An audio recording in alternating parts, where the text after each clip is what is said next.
If someone is willing to grow old with you, they won't always say it out loud.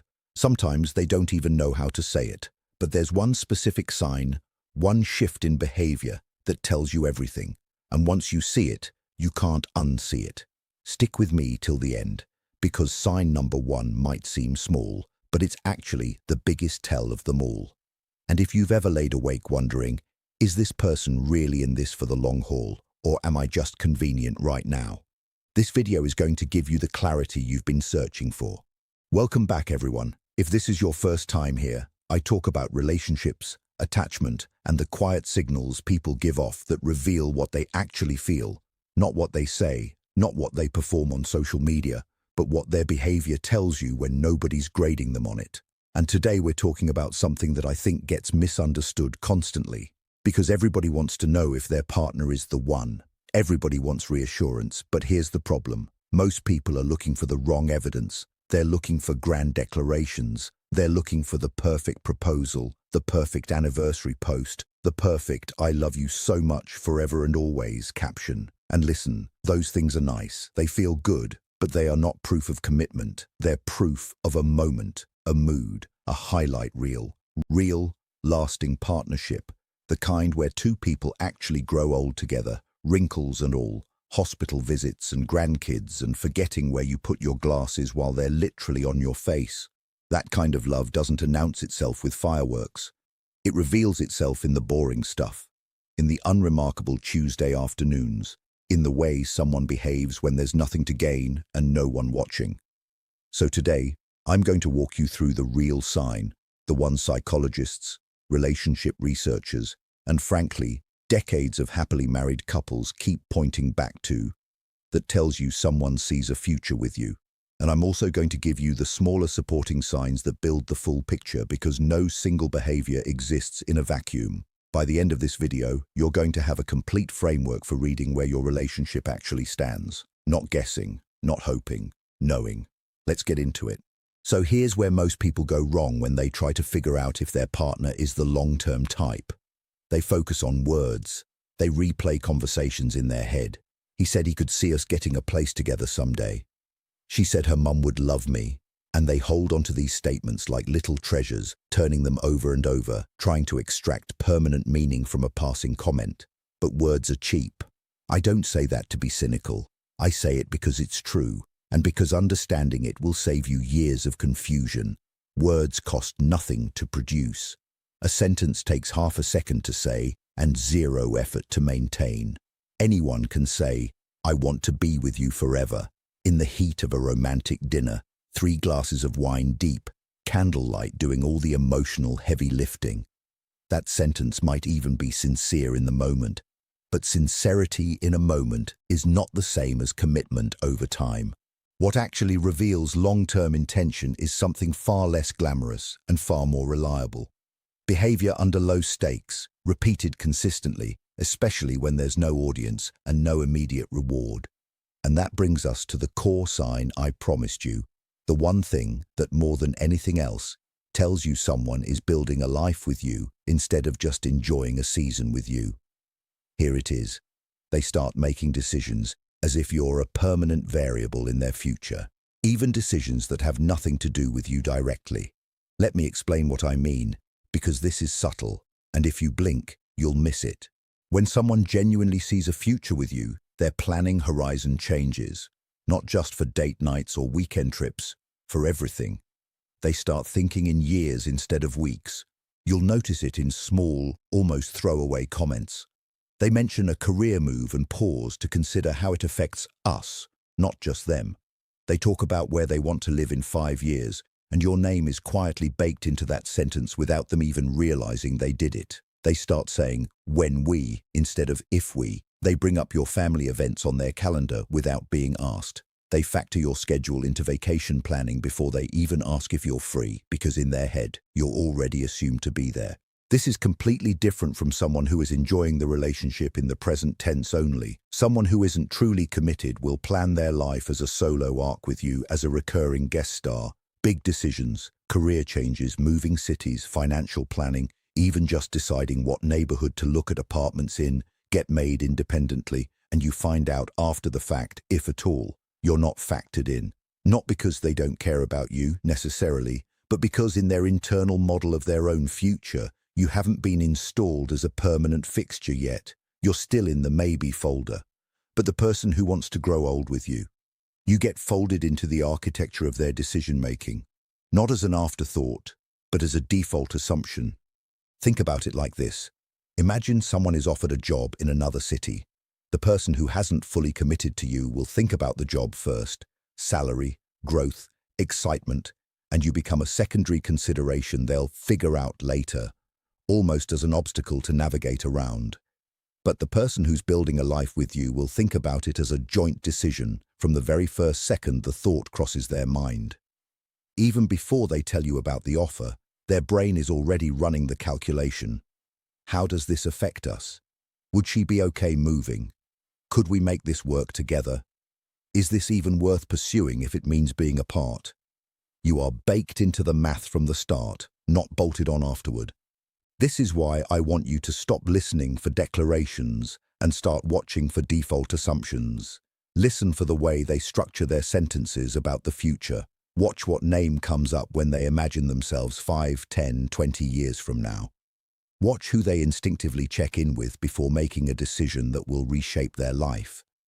That instinct, that reflexive inclusion of you, cannot be faked for long, because faking it would require constant cognitive effort. Real default inclusion is automatic. It's not performed. It just happens because you have become a fixed point in how they imagine their own life. Now I know what some of you are thinking. Okay, but how do I actually observe this in real time? It's not like people announce their 5-year plans every day. Fair point. So let's break this down into specific, observable behaviors you can actually watch for in everyday life. Because the big sign I just described, being a default assumption in someone's future, shows up in a cluster of smaller, very concrete behaviors. Let's go through them one by one. The first one is what I call future tense language leakage. Pay close attention to verb tense and pronoun choice when your partner talks about anything more than a few months out. Someone who sees a future with you will slip, almost involuntarily, into phrases like our place, when we have kids, our future trip to wherever, even when the conversation didn't specifically call for that framing. This isn't them performing commitment for your benefit. It's leaking out because that's genuinely how their brain has started modeling reality. On the flip side, someone who's keeping their options open will very carefully, consistently use singular, individual language. I want to travel more, not we. I'm thinking about getting a dog, not we. It might sound paranoid to track pronouns this closely, but linguists and relationship researchers alike have found that pronoun choice is a remarkably accurate window into how someone mentally categorizes a relationship. People aren't usually consciously controlling this. It's coming from a deeper place. The second behavior is financial entanglement, or the willingness to move toward it. Now, I'm not saying you need to merge bank accounts to know someone's serious, mate. That's a much bigger and more practical decision with its own timeline. What I'm talking about is smaller and earlier. Are they willing to make financial decisions that assume your continued presence? Do they buy furniture for your apartment that's clearly meant to last years, not months? Do they talk about splitting a future big purchase like a car or a vacation home as a shared goal? Do they loop you into financial conversations at all, even casually? I'm thinking about investing in this. What do you think? Or do they keep that part of their life completely sealed off from you? Money is one of the most honest indicators of long-term thinking, because money decisions force people to actually commit cognitive and emotional resources to a future scenario. You don't plan 5 years of savings around someone you're not sure will still be there in 5 months. The third behavior, and this one is huge, is how they handle your bad days, not your good ones. Anyone can be a great partner when things are easy, when you're fun, attractive, low maintenance, and everything's going smoothly. That's not commitment, that's compatibility under ideal conditions, and frankly, that's the easy part of any relationship. The real test is what happens when you're sick, exhausted, anxious, grieving, or just in a genuinely bad mood for reasons that have nothing to do with them. Does this person stick around and show up for the unglamorous version of you? Do they show patience during your worst weeks, or do they start pulling away, getting irritated, finding reasons to be busy? Someone who's building a long-term future with you understands, even if only subconsciously, that decades together means decades of bad days too, and they're essentially auditioning themselves for that role right now, in real time, by how they treat you when you're not at your best. If someone disappears emotionally the moment things get hard, that's not someone preparing for 40 years of marriage. That's someone testing the waters of a fair-weather relationship. The fourth behavior is integration into each other's social and family worlds, not as a checkbox, but as something they actively pursue. Notice whether they're proactively trying to build relationships with the people who matter to you, your friends, your family, your co-workers even, or whether they keep those worlds carefully separated. Someone playing the long game wants you embedded in their life because they're imagining you there permanently. They want their best friend to like you. They want their mum to know your name and ask about you. They bring you to family gatherings not as an obligation, but because, in their mind, you're already part of the picture. Compare that to someone who keeps you in a sealed-off compartment, fun on weekends, absent from anything that involves their actual community or family. That compartmentalization is often, though not always, a sign that you haven't been integrated into their long-term self-concept yet. The fifth behavior is consistency without performance. This one's tricky because it requires you to observe over time rather than in a single moment. Ask yourself, does this person's affection and effort look the same when you're around other people as it does when you're completely alone together with no one watching, nothing to prove, and no Instagram story to post? Performative commitment, grand gestures in public, affectionate captions, public displays specifically when there's an audience can absolutely coexist with private indifference. I've talked to so many people who were utterly convinced their partner adored them because of how things looked on the outside, only to realize that behind closed doors, the warmth, the attentiveness, the effort simply wasn't there. The person who's actually building a life with you is just as warm, just as present, just as invested on a random Tuesday night on the couch as they are at your cousin's wedding in front of 50 people. Consistency in private is worth infinitely more than consistency in public because private behavior is the version of someone that has nothing to gain from performing. The sixth behavior, and this is one people miss constantly, is how they talk about conflict resolution and disagreements, specifically whether they frame disagreements as problems to solve together or as reasons to consider leaving. Pay attention to language during arguments. Someone who sees a long-term future with you treats conflict as something the two of you are working through as a team, even when it's frustrating, even when voices get raised. The underlying assumption is, we're going to figure this out because we're not going anywhere. But someone who's not fully committed often reaches for exit language much faster during conflict, bringing up breaking up or being non-committal about resolving things, almost using the threat of leaving as a pressure valve. If every disagreement turns into a referendum on whether the relationship should even continue, that's a sign the foundation isn't stable, regardless of what gets said during calmer moments. The seventh and final behavior I want to highlight is what I call quiet future-proofing. Small, unprompted actions that suggest someone is preparing for a long stretch of time with you, not just the immediate present. This could be something as simple as them remembering your long-term goals and bringing them up months later, unprompted. It could be them saving up without telling you towards something that benefits both of you down the line. It could be them learning something about your culture, your family traditions, your health needs, your love language, not because you asked them to, but because they're quietly building a more complete model of who you are, the way you'd study something you intend to be involved with for a very long time. People don't usually invest deeply in understanding something they expect to be temporary. We don't memorize details about things we think we're about to lose. When someone takes the time to truly learn you, your patterns, your fears, your history, the things that make you you, that depth of investment is incredibly hard to fake and incredibly telling. Now, I want to pause here and address something important, because I don't want this video to turn into a paranoid checklist where you're auditing every interaction for proof of love, like a detective building a case file. That's not healthy, and honestly, it's not even effective, because relationships aren't won through forensic analysis. They're built through honest communication and mutual investment over time. What I'm giving you here isn't a test to administer secretly while resentment builds in silence. It's a framework to help you trust your own perception. So many of you already feel, somewhere in your gut, whether your partner is in this for the long haul or not. You already sense the difference between being someone's priority and being someone's option. What this video is meant to do is give language and structure to that gut feeling, so you can stop second-guessing yourself, stop explaining away red flags, and start trusting what the pattern of behavior is actually telling you. And here's something else worth saying clearly. If you've gone through this list and you're realizing the signs aren't there, if your partner doesn't speak in we, doesn't integrate you into their world, disappears during your hard moments, treats conflict like a constant threat of separation, please don't panic, and please don't immediately assume the relationship is doomed.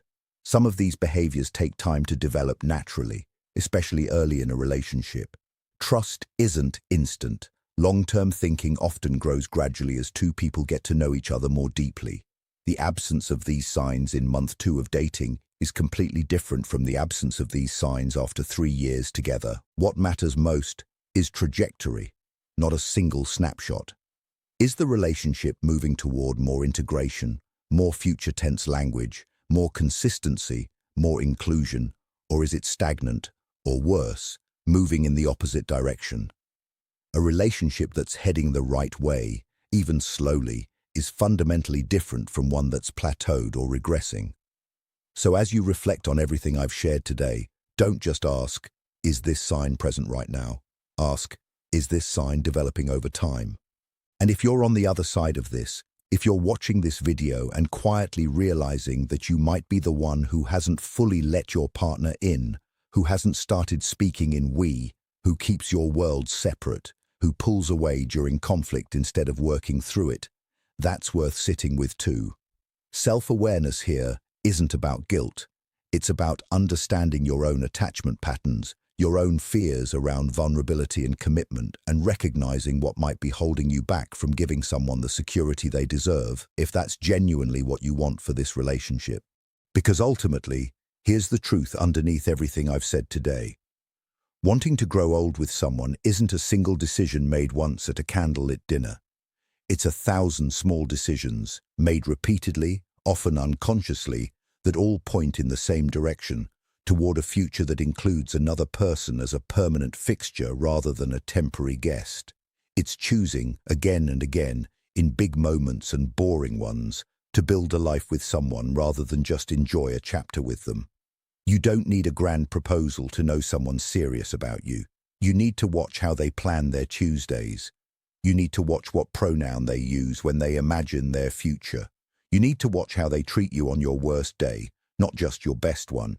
You need to watch whether you're being woven into the fabric of their life or kept neatly folded in a drawer they open only when convenient. If you've recognized these signs in your relationship, the we language, the future tense planning, the consistency, the integration into each other's worlds, the steadiness through conflict, the quiet investment in really knowing you, take a moment to actually appreciate that. So many people go years without this kind of security, and if you have it, it's worth recognizing and nurturing rather than taking for granted. And if you didn't recognize these signs, I want you to know that clarity, even uncomfortable clarity, is always better than comfortable confusion. You deserve to know where you actually stand, not where you hope you stand. You deserve a relationship built on real evidence, not wishful interpretation of ambiguous behavior. Use what you've learned today not to spiral into anxiety, but to have an honest conversation, to observe with clearer eyes, and to make decisions based on reality rather than potential. If this video gave you some clarity today, do me a favor and hit that like button. It genuinely helps this video reach other people who are asking themselves the same questions you might be asking right now. And if you want more breakdowns like this, real grounded relationship psychology without the fluff, without the toxic positivity, just honest patterns that actually hold up. Subscribe and turn on notifications, because I'm going to keep digging into the behaviors that actually separate temporary relationships from the ones that last a lifetime. Drop a comment and tell me which of these 7 signs hit closest to home for you, whether it confirmed what you already suspected or completely shifted how you're seeing your relationship. I read every single comment, and honestly, some of the most powerful insights in these videos come directly from your stories. Take care of yourselves, take care of the people who are quietly choosing you every single day, and I'll see you in the next one.